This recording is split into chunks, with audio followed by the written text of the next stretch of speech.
I'm just going to sprint down and get a couple of more jalapenos that I saw ready to pick from. They're in my tomato bed here. Down in here, I'll show you. These ones aren't ready yet, are they?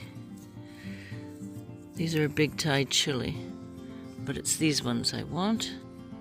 They've loved the heat and grown well this year. Hello, I'm inside today.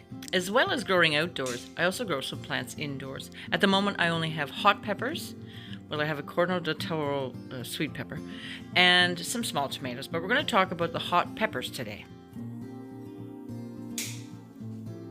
Living in Newfoundland, I like to extend my season a little bit by growing some of those warmth-loving vegetables indoors, like peppers and tomatoes.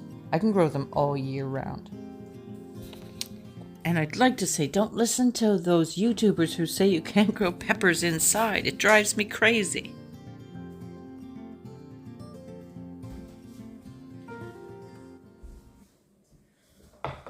Well, it is a bit of a messy day out. It's raining on and off. It's very windy. And I think it's going down to 11 degrees if it isn't already. I just ran outside to get some jalapenos.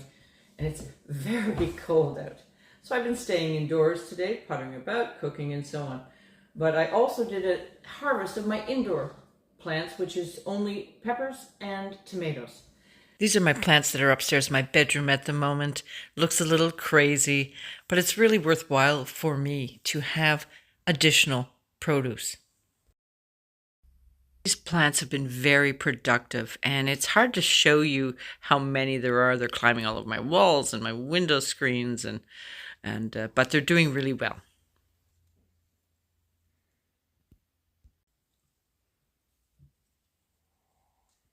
So here's what I've gathered today. I'll go through them. Oops. The tomatoes, we're just going to leave in here because I'm going to eat those because my outdoors aren't ready yet, but it's wonderful to get these off-season, prior to my other tomatoes being ready, to have lots to enjoy.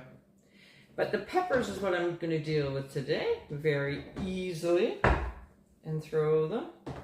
I have a few types here.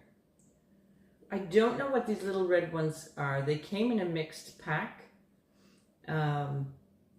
They're cute. They're just very tiny little berries, but they add color to some of my pickling. I don't know. But I have Pathfinder. That's these longer ones, and that's about the size you want to pick them smallish. So I've got quite a few of those. And then I've got jalapeno. I just ran outside and got 2 jalapenos for my plants outdoors. They really do grow better outside. And then some that were inside. There's a lot more jalapenos upstairs that I can get, but we will eat those. I just want to move forward with preserving some of these. So first I have, where's this? Oh, and this is a big Thai chili. So easy peasy, all I do with the chilies, as they turn red, I eat them green also with my cooking. But when they turn red, I keep the needle on the thread and hang this in my pantry and just keep adding to that. And that will be ground in my spice grinder later for my red pepper flakes. And they're so lovely. They're fruity. They're so much better when you make your own. So I only had one red one there. There's a couple about to be, but I'm going to leave those. They dry really well hung up. Just make sure you give them lots of room to breathe. You don't want them to go moldy or anything like that. In fact, I have to process pretty much everything, all these herbs that are hanging here to make room for my garlic, which is soon going to be hung here.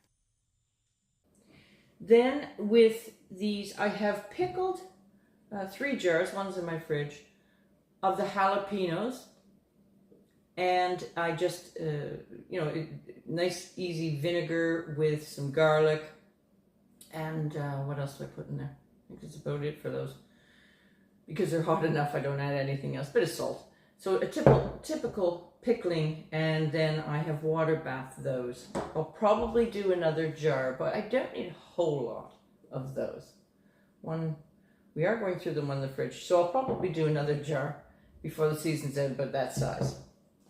But then I have all these, aside from the ones that are set aside on my counter for me to use for cooking, great replacement. Anytime somebody asks, a recipe asks for, you know, a bit of spice or even pepper.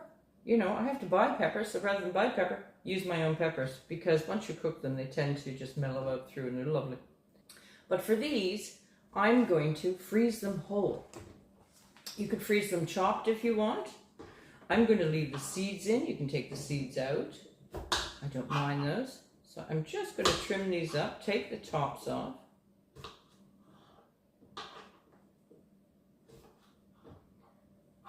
I'm going to do the Pathfinder and jalapeno all together. Pathfinder is a little spicier than a jalapeno. It's very nice, but the mix is great. Yeah, they just counter each other a little bit. It's a lovely blend. So you want them as fresh as you can. As I say, I picked these this morning. And this funny little one I'll probably just leave there. That's probably one of those red ones. I simply toss them into a Ziploc. And I'll keep adding to this as I harvest indoors and outdoors. I don't blanch. I just will freeze these as is. I'll take the air out of it. But they hold up really well. And then you can throw them in any dishes. You can still cut them up because they're still quite usable because you freeze them whole. If you slice them up, they'll be a little bit softer, mushier. But that's okay also if you're going to throw it in your stews or whatever you might be making, stir fries or whatnot. It's still a great way to preserve when I can't eat this many in my meals fast enough. I have so many coming now indoors. The plants are covered. And outdoors is slow. I'd never expect too much from outdoors. But just to keep up with, you want them fresh, I'm going to get those in the freezer. The other thing I do, and I haven't done it yet, is simple hot sauce. So tasty, so delicious, and so easy. I do a Jamaican style one, so it is on the stove with vinegar. And it tastes just like the popular bottle sauce we're familiar with. It's lovely, and make your own. But I haven't gotten that far in the season yet. I'll be making that in a bit too. So really it's 4 ways that I preserve my peppers. The freezer, pickling, for your nachos, for pizzas, for anything you want to throw those on. And then for dried. And they're, as I say, so much better than ground pepper flakes that you buy at the store. Hope your harvests are going well. Thank you so much. Take care, and we'll see you soon.